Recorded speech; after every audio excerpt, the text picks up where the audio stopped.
We respectfully acknowledge that the Windsor Regional Hospital occupies the traditional, ancestral, and contemporary lands of the Niswi, Iskwandonwa, Anishinaabe, the Three Fires Confederacy, Ojibwe, Odawa, Potawatomi. Acknowledge that we acknowledge the land and the surrounding waters for sustaining us, and we are committed to protecting and restoring these lands and waters from environmental degradation.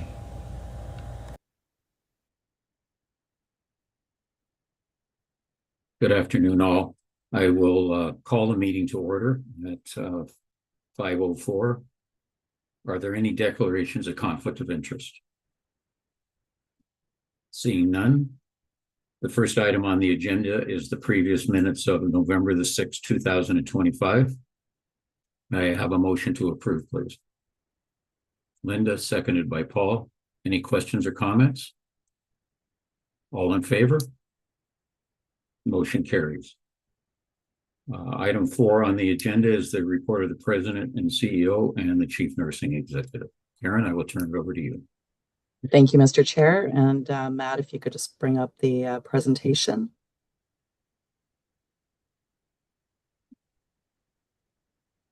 And tonight, Dr. Sad will also be assisting with this report. So it's also our Chief of Staff report for the evening. Next slide, please. So we'll just start with, this is a report of the last 4 weeks of our respiratory illness cases that we've reported. So you can see back at the beginning of November, the week of November the 12th, we had under 10 cases and they were all influenza, almost doubling the following week with some small number of COVID cases and RSV. And the following week, again, that you can see the influenza cases incrementally increasing as well as COVID and RSV. This week, as of December the 3rd, you can see our influenza cases are over 35. Our COVID cases have hit 10 and our RSV cases are sitting at 5. So RSV has dropped down a little bit, but you can see influenza is still increasing. So I'll turn it over to Dr. Saad to talk a bit about the implications for this season and also prevention strategies. Thank you, Karen. Next slide, please.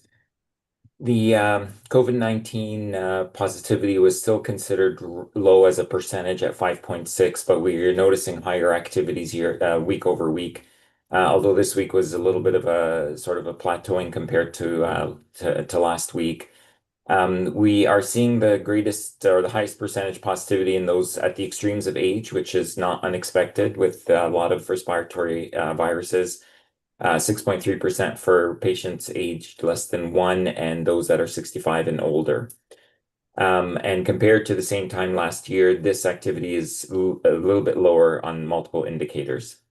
The biggest respiratory illness that we have circulating in the hospital now is influenza, much higher as Karen just shared with you on that slide presentation. And as soon as it sort of rises above 5%, it sort of indicates the beginning of the season. And the season is expected and can go on for many months. A lot of times it goes well into the new year and sometimes all the way into the spring. But these are some of the things that we plan for at the hospital in terms of our staffing and our call coverage models to ensure that we're able to look after these patients.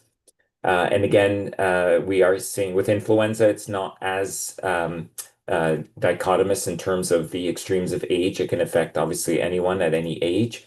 But it is still high in children 5 to 11 years old. A quarter of them are adolescent and a quarter are a little bit older than that.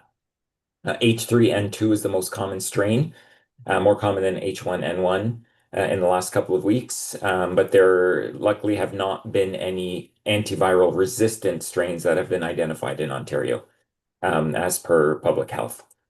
And then RSV positivity remains quite low at 1.3%. We are still heading into an RSV season that's likely to pick up, and RSV again affects the extremes of age, particularly children under 5 and a lot under 1. And this is part of the reason why vaccination strategies for RSV in particular not only involve children, but also involve pregnant mothers who could deliver during RSV season to be able to provide them with immunity and antibodies that they can pass on to their children.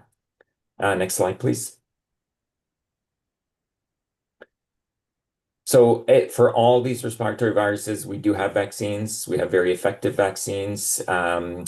The best way to protect yourself is through vaccination, particularly if you are in a high risk population. And as I just mentioned, the extremes of age, particularly over 65, but that age is just a number. You could be 45 or 55 with other medical comorbidities that would still require vaccination to try to prevent a respiratory illness that could make you quite ill and lead to a hospitalization or an ICU stay or worse.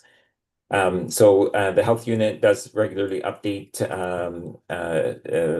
vaccination schedules. The Public Health Ontario has sites where you can get vaccinated if it's not through your family doctor, through pharmacies. But vaccination remains the #1 strategy for prevention. If you are a very, very high risk in that very high risk population, sometimes even avoiding crowded places and settings where you're going to see other people where you're particularly vulnerable, or even wearing a mask if you're going out in public, are alternative strategies as well beyond vaccination. If for whatever reason you can't take a vaccine, or you are in a very high risk category and an illness like this could be detrimental to your health, a combination of vaccination, avoidance of crowds, and wearing masks is probably your best option. And I think I'll turn it over here. Yep. I think Nicole, you're up next. Thank you, Karen and Dr. Saad. So the next slide, please. Perfect. Our next slide focuses on our strategic direction #1, strengthening the processes that drive proactive and inclusive culture of patient safety and quality care. Over the past year, we've made significant strides in improving care for individuals living with inherited blood disorders, most notably sickle cell disease and thalassemia, through the development of the Sickle Cell Program through the Cancer Center. This program is led by Dr. Survey in partnership with a dedicated multidisciplinary team. You can see all their smiling faces on the slide here.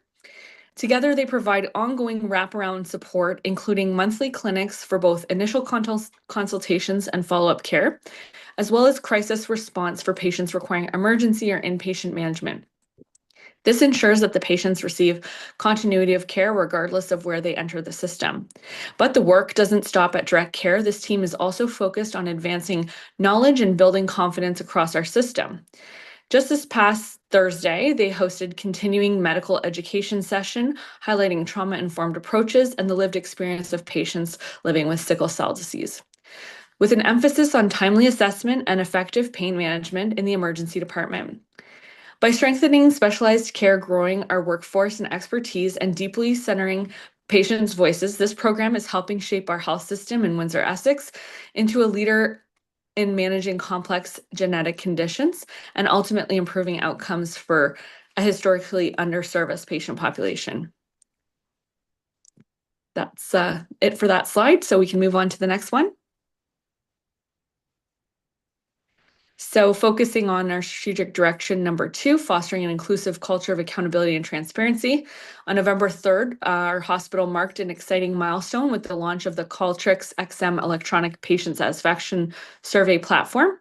This platform allows patients to give feedback by email following their visit stay in a way that is timely, convenient, and directly relevant to the care that they received. To ensure transparency and patient choice, consent is built into the registration.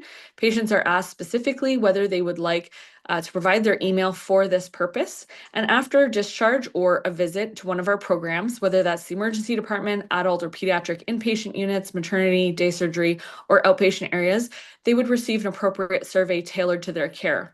And next year, we'll be expanding this to include ICU and NICU populations.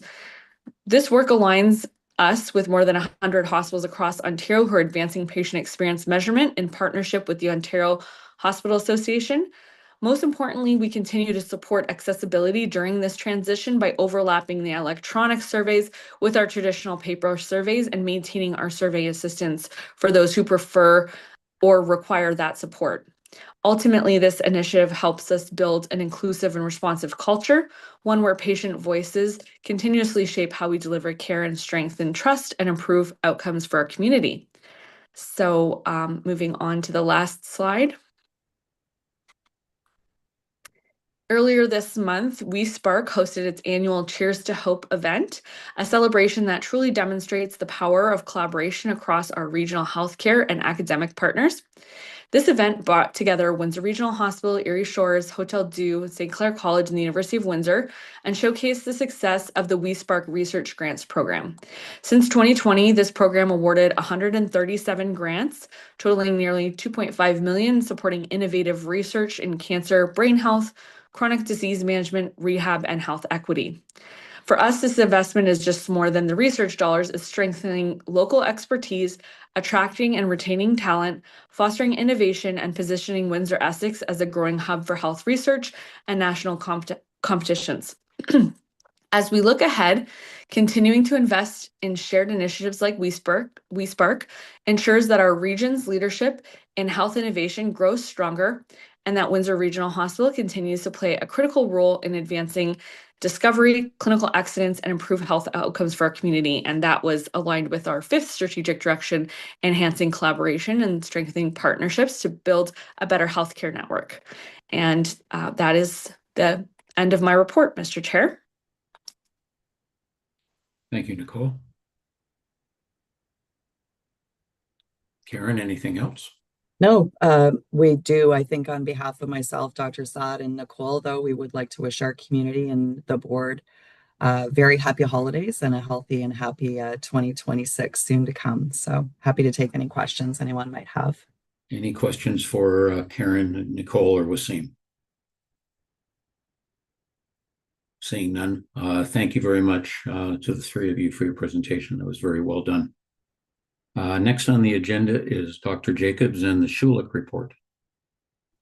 Thank you, Mr. Chair. Very brief report tonight for you. I do want to draw attention that we are accepting nominations for our annual Awards of Excellence. That site has gone live on our website, and really just a great time to recognize all of the hard work that we all do locally to support medical education. We have our award celebration at the end of March, and as always, we look forward to hosting you at our event. We also are accepting applications for our research grants, our medical student research grants. And so we have 6 grants this year that we're able to provide students at each valued at $4,500 to be supported for local research here with Windsor faculty.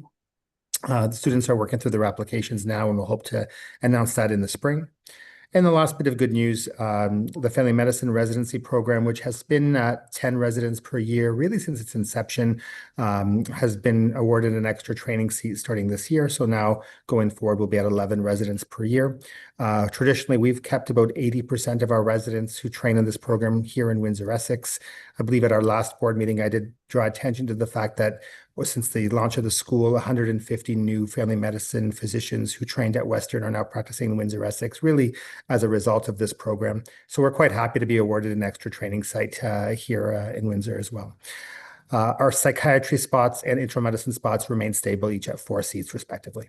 That's the end of my report. Happy to take any questions. Any questions for Dr. Jacobs? Seeing none, Dr. Jacobs. Thank you. Next item on the agenda is Chris with the November Audit Committee report and operating result. Thank you, Mr. Chair. Matt, I believe you've got the presentation for us, correct? Okay. So again, for the, so if we can go to the next slide, the financial results for year-to-date October 2025 are here. The net deficit after building amortization is $16,475,000, which is approximately almost a little under 1.5 million better than our budget. The hospital margin is negative 11.4 million, which is 1.35 better than our plan at this stage. So on to the next slide, we'll go and see some of the variances that we have. Salaries and wages continue to trend positively with the surplus of 792,000. The percent surplus has declined compared to the September year to date, though. So we're keeping an eye on that. Benefits in a surplus of 196 million year to date, or 1.96 million year to date, as a result of a WSIB surplus distribution of $101.7 million. Medical staff fees are 1.6 million deficit, 1.39 of that is in offsetting funding from emergency NICU alternative funding and patient services revenues for diagnostic services. Medical surgical supplies had a surplus of almost $500,000, as it's a decline when compared to September year to date as a result of an increase in operating room cases. Drugs, you again see a surplus of almost $1 million there, and other supplies again are still remain a challenge. That's a almost $1.5 million deficit. There's no offsetting revenue here. Pressure points include physician recruitment costs, legal and consulting fees, building and equipment maintenance, patient transportation, and contrast media supplies. Going into the next slide, we'll look at the metric that we have about sick time and overtime as a percentage and as a percentage of total hours worked. For the month of October, for the unionized staff, you see the sick percentage at both campuses is above the target of 4.8, with Med at 6.7 and OLED at 7.1. Both have increased since last month. Overtime percentage at Met campus is 4.1 and OLED is 6.0 versus the target of 4.0. So both have declined since last month. Reason for these trends in the opposite direction was asked, and part-time staff are used to replace vacations in the summer and therefore are not available to replace sick calls. Hence, the overtime is utilized more in the summer. October through December, part-time staff are covering sick time without having to utilize our overtime budgets. So again, going into slide 5 and the final slide here, this for the month of October, this is the non-union staff. Sick percentage is 1.8, below the target of 2.2. And we are looking at an overtime percentage of 0, which is the target, as non-union overtime is extremely rare. So with that, that is the financial presentation, and I'll be happy to answer any questions. Any questions for Chris? Chris, seeing none. We need a motion to accept Chris's report. May I have a mover, please? If I can move that motion, Mr. Chair, that you may, and your seconder? Cindy? Any questions? Seeing none, all in favor? Motion carries. Item 8 on the agenda is the media report that's there for your information only at the back of the package. And item 9, are there any questions, comments from the board? Seeing none, the date of the next regularly scheduled board meeting will be on Thursday, January the 8th. And based on the numbers we saw with the respiratory uptick at the hospital, it will be via Zoom. If I may have a motion to adjourn, please. Paul, seconded by David. And to everyone out there, please have a great holiday season, and we will see you in the new year. Bye now. Thank you. Bye-bye.